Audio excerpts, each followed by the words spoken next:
Okay, so what I was interested in doing here was examining turnout and support for this increase in the police, or this tax millage for fire and police, and also for this capital bonds improvement of $120 million.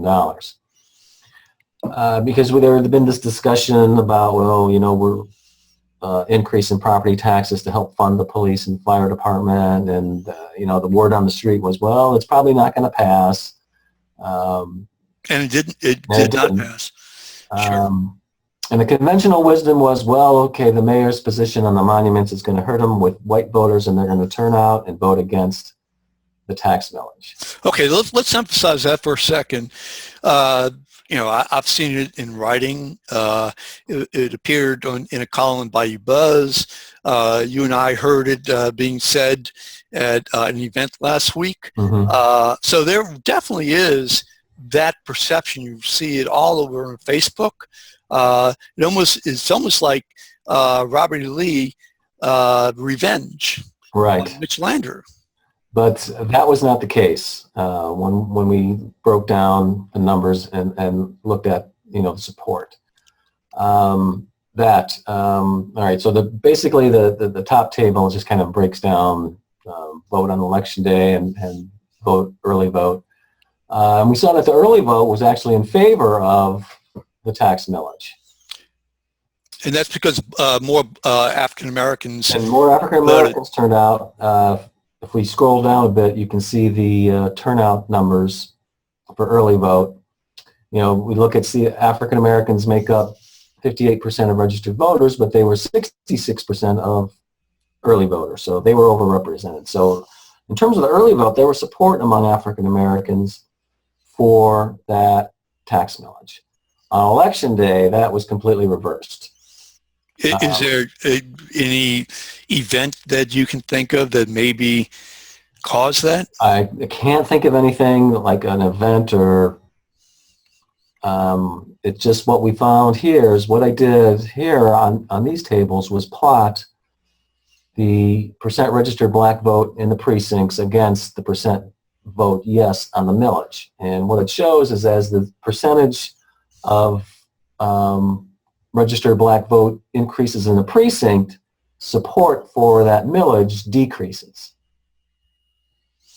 All right, so the blacker the precinct, the less support there was for that tax millage. You know, it's interesting. You would think it would be just the opposite. Right.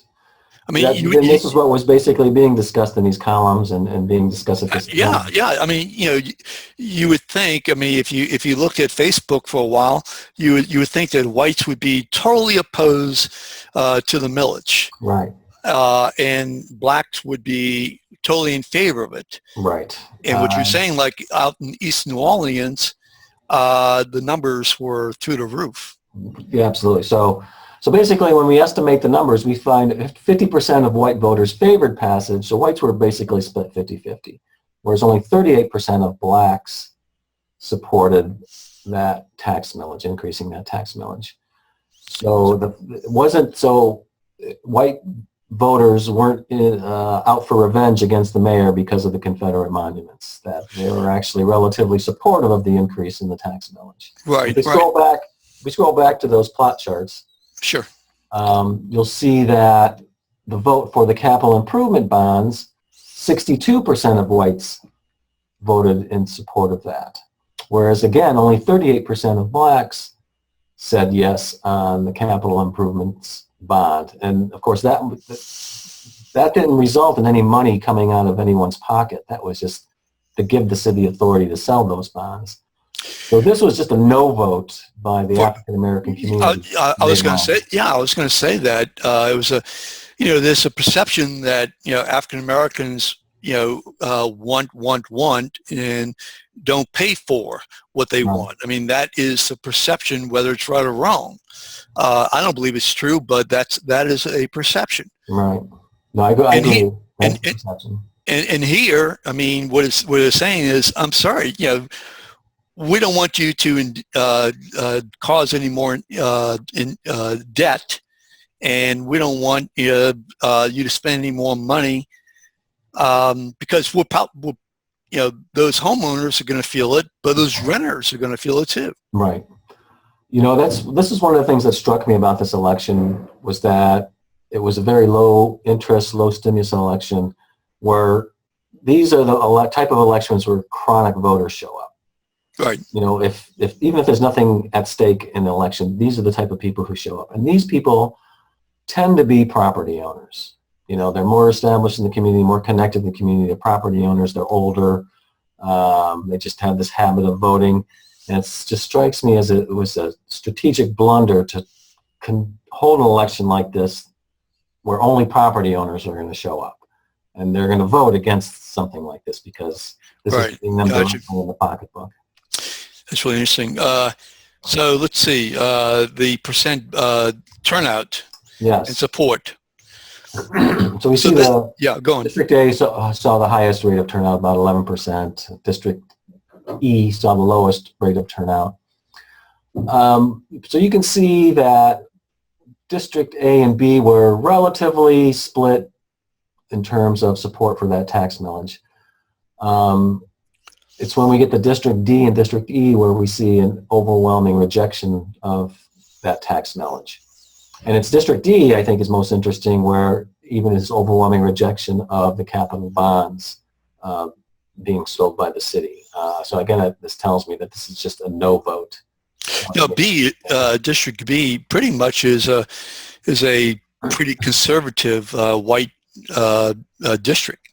Well, District B is kind of like a mixed district. I look at District A as the kind of the more white, more conservative district. That's the district that contains Lakeview, which is probably the most Republican part of the city. But even there, you see, they're, 50-50 in terms of that tax millage. Yeah. So they're willing to put out the money to pay for more police protection. And it's the areas of the city that probably need the most police protection are rejecting the increase in the tax millage.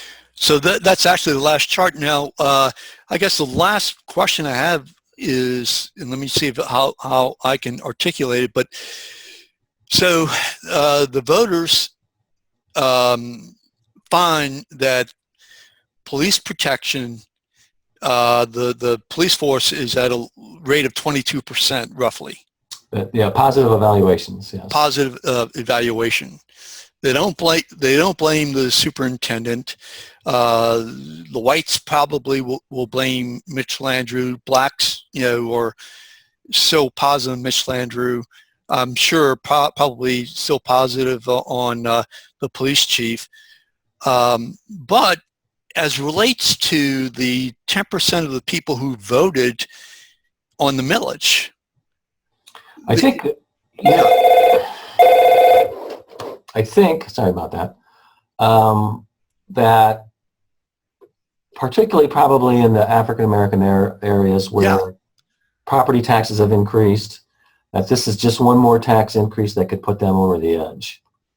And that there's just this, I think there's just this clarion call to political leaders in general that property owners are just tired of bearing the brunt of all these increases, that all these other properties in the city are receiving services from the city but aren't paying for them.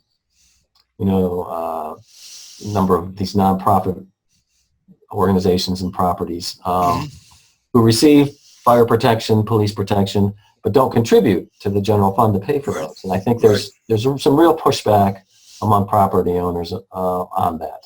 Even African American property owners is really what you're saying. I mean, you would think that if you're living in a neighborhood where at least once a month you hear gunfire, you would want to have cops around. Yes.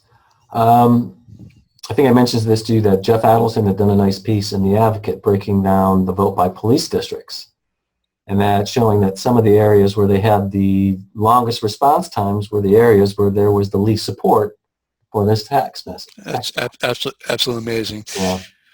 Really. Well, Dr. Ed Chervenak, listen, thank you so much, Ed. I really appreciate you taking your time and just going through this. It's fascinating survey. It really is. At least we know that the trains run on time, the garbage is picked up, and the fire department, gets 3 cheers, but they don't get any money Right. to support them. Isn't that a shame? Yeah, it is. Well, Really. they'll have to find the money somewhere. That's it's zero sum. If you can't find the money here, you got to find it somewhere. Right. Okay, it's been a pleasure. Listen, thank you so much again. Thank you. Take care of yourself. Really. All right, you do the same. Okay.